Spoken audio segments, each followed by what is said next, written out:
Bismillahirrahmanirrahim. Assalamu alaikum. I hope you are healthy by the grace of Allah Almighty.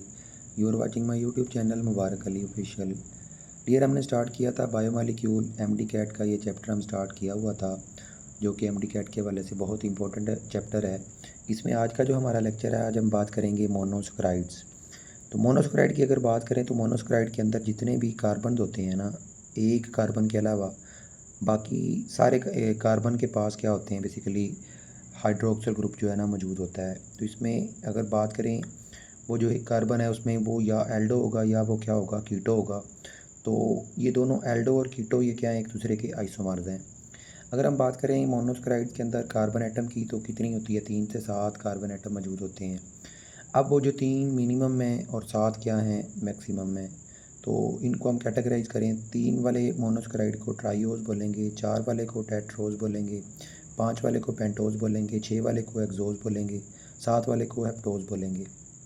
तो जो triose है इसका formula क्या है, C3H6O9। और टेट्रोज का क्या, C4H8O4। C5 पेंटोज का क्या होगा, C5H10O5। और एक्सोज का क्या होगा, C6H12O6। और हेप्टोज का क्या होगा, C7H14 और O7। अगर बात करें जो ट्राइओज है, कौन कौन सी शुगर हैं, ग्लाइसरैल्डिहाइड ये एक एल्डो शुगर है, और डाईहाइड्रोक्सी एसीटोन ये क्या है, कीटो शुगर है। ये दोनों बेसिकली क्या है, एक दूसरे के कह लें इंटरकॉन्वर्टेबल हैं। ये दोनों एक दूसरे के आइसोमर्स हैं। उसके बाद इरिथ्रोलोज और इरिथ्रोज ये दोनों बेसिकली इंटरमीडिएट प्रोडक्ट होते हैं बैक्टीरिया के अंदर फोटोसिंथेसिस में। तो ये क्या है, टेट्रोसिस है। राइबोज क्या है या राइबोलोज क्या है, ये पेंटोज है। ग्लूकोज और फ्रुक्टोज क्या है, हेक्सोज है। और ग्लूकोहेप्टोज और हेप्टोलोज ये दोनों क्या हैं, ये बेसिकली हेप्टोज हैं। तो अगर हम बात करें जो टेट्रोज हैं, ये सबसे रेयर होती हैं, और मोस्ट कॉमन जो शुगर है वो कौन सी हैं, पेंटोज और एक्सोज। अब हम बात करेंगे किस चीज़ की, पेंटोज की। पेंटोज की अगर बात करें तो आपको पता है इसके अंदर कार्बन कितने होते हैं, C5 होते हैं, H कितने होते हैं, 10, और O कितने होते हैं, बेसिकली 6 होते हैं। इसमें राइबोज आ जाती है या राइबोलोज आ जाती है। राइबोज क्या है, एक एल्डो शुगर है। राइबोलोज क्या है, कीटो शुगर है। ये प्रेजेंट होती है न्यूक्लिक एसिड में, मतलब डीएनए के अंदर या आरएनए के अंदर। कीटो शुगर ये प्रेजेंट होती है, बेसिकली प्रीकर्सर होती है कैल्वन साइकिल या फोटो रेस्पिरेशन। इसको बायो एनर्जेटिक्स वाले चैप्टर में जाके हम इंशाल्लाह डिस्कस करेंगे। अब इनका फार्मूला क्या है, राइबोज शुगर का C5H10O5। अब ये दो टर्म्स आपने याद रखनी है। एक होता है डीऑक्सी राइबोज, ये डीएनए के अंदर शुगर होती है। इसके कार्बन नंबर 2 से ऑक्सीजन निकला हुआ होता है, जिसकी वजह से इसके अंदर ऑक्सीजन की तादाद कितनी होती है, 4 होती है। डाईडीऑक्सीराइबोज ये ऐसी शुगर है बेसिकली जिसके कार्बन नंबर 3 से भी क्या निकला हुआ होता है, ऑक्सीजन जो है वो निकला हुआ होता है, जिसकी वजह से इसके अंदर ऑक्सीजन की तादाद कितनी होती है, 3 होती है।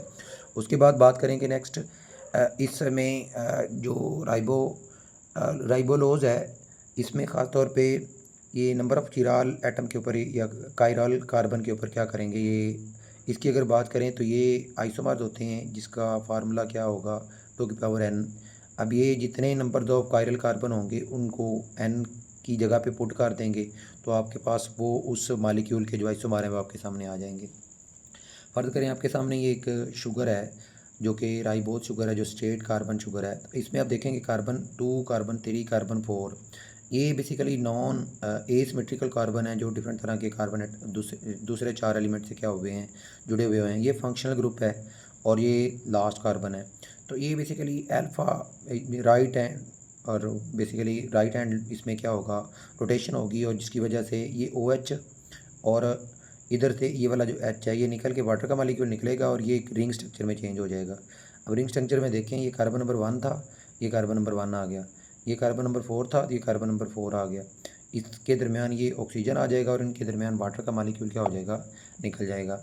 अब ये बाकी जो मालिक्यूल हैं जिस तरह से अरेंज हैं वो सेम वैसे आपने क्या कर लेने हैं, ड्रा कर लेने हैं। तो ये उसका क्या है, रिंग स्ट्रक्चर है। अब इसमें ये चीज़ याद रखिएगा, कार्बन नंबर 1 पे अगर हाइड्रोक्सिल ग्रुप डाउन होगा तो ये अल्फ़ा कार्बन होगी, ठीक है। अगर ये हाइड्रोक्सिल ग्रुप ऊपर होगा तो ये क्या होगी, बीटा कार्बन होगी। अब ये जो अल्फ़ा कार्बन है मोस्टली ये एनिमल के अंदर मौजूद होती है, ठीक है। और ये जो बीटा कार्बन है, या कार्बन नंबर 1 पे जब हाइड्रोक्सिल ग्रुप ऊपर होगा तो उसको बीटा कार्बन बोलेंगे, तो ये बर्ड के अंदर क्या होती है, मौजूद होती है। अब राइबोज के अंदर जो शुगर रिंग बनता है ना, 5 कॉर्नर वाला रिंग बनता है जिसको प्यूरॉन रिंग बोलते हैं। अब इस 5 कॉर्नर वाले रिंग में अब देखें 1 2 3 4 5 कार्नर है ना, 5 कार्नर में 4 कार्बन होंगे रिंग के अंदर और 1 ऑक्सीजन जो है ना वो क्या होगा, मौजूद होगा। ऊपर हमने ये बेसिकली राइबोज शुगर को ड्रा कर दिया है। डीऑक्सी राइबोज की बात मैंने की थी, ये कार्बन नंबर 2 है, यहाँ से ऑक्सीजन निकला हुआ होता है। और अगर डाई डीऑक्सी राइबोज की बात करें, कार्बन नंबर 2 से भी निकला हुआ ऑक्सीजन होता है, 3 से भी निकला हुआ होता है।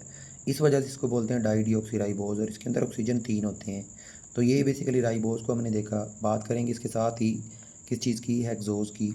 तो अगर हम हेक्सोज की बात करते हैं तो बेसिकली हेक्सोज क्या है, इसमें 6 कार्बन होते हैं। इसमें जो रिंग बनता है उसको पायरॉन रिंग बोलते हैं। अब उस रिंग के अंदर 5 कार्बन और 1 ऑक्सीजन होता है। तो इसमें बात करेंगे ग्लूकोज और फ्रुक्टोज इसके अंदर आ जाते हैं। ग्लूकोज एल्डो शुगर है, कीटो जो है ये फ्रुक्टोज है।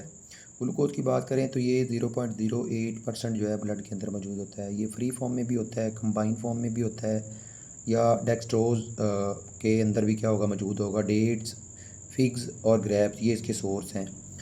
और फ्रुक्टोज़ की बात करें तो ये स्वीटेस्ट जो है शुगर है वो कौन सी है, वो फ्रुक्टोज़ है। ये सीमन के अंदर भी मौजूद होता है। उसके बाद स्पर्मेटोजोआ की नरिशमेंट करने में भी इसका क्या होता है, रोल होता है। तो ग्लूकोज बेसिकली क्या है, प्राइमरी प्रोडक्ट है किस चीज़ की, फोटोसिंथेसिस की। अब इसमें देखेंगे कि ग्लूकोज एक स्ट्रेट चेन स्ट्रक्चर है, ये कैसे रिंग स्ट्रक्चर में चेंज होता है। तो बेसिकली ये स्ट्रेट ग्लूकोज का स्ट्रेट चेन स्ट्रक्चर जो है ना शो किया हुआ है। तो डी ग्लूकोज बेसिकली इसमें राइट हैंड जो है ना उसकी रोटेशन की बात करेंगे तो ये फंक्शनल ग्रुप के बाद carbon number 2, carbon number 3, carbon number 4, carbon number 5 ये कायरल कार्बन है। तो कायरल कार्बन कितने हैं, 4 हैं। तो अगर बात करें इसके आइसोमर की तो आइसोमर कितने होंगे, फार्मूला मैंने आपको बताया हुआ है। 2 बेसिकली 2 की पावर होता है n। तो n बेसिकली यहाँ पे कितना है, 4 है। तो जब हम बात करेंगे ना ग्लूकोज के आइसोमर की तो 2 की पावर n लिखेंगे और n 4 लिखेंगे। तो 2 का जब आप 4 दफ़ा उसको मल्टीप्लाई करेंगे तो उसका मतलब है ग्लूकोज के 16 आइसोमर होंगे। अब क्या होगा, कार्बन नंबर 1 और कार्बन नंबर 5 आपस में लिंक्ड होंगे।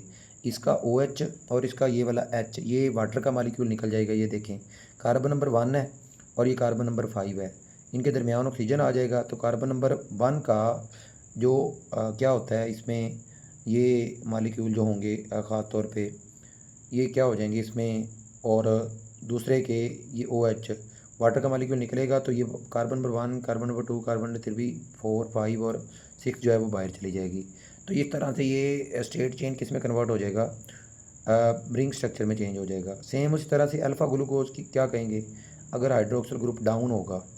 और बीटा ग्लूकोज किसको बोलेंगे, अगर हाइड्रोक्सिल ग्रुप क्या होगा, अपवर्ड होगा। तो बेसिकली ये आपके पास रिएक्शन आपको नज़र आ रहा होगा फोटोसिंथेसिस का।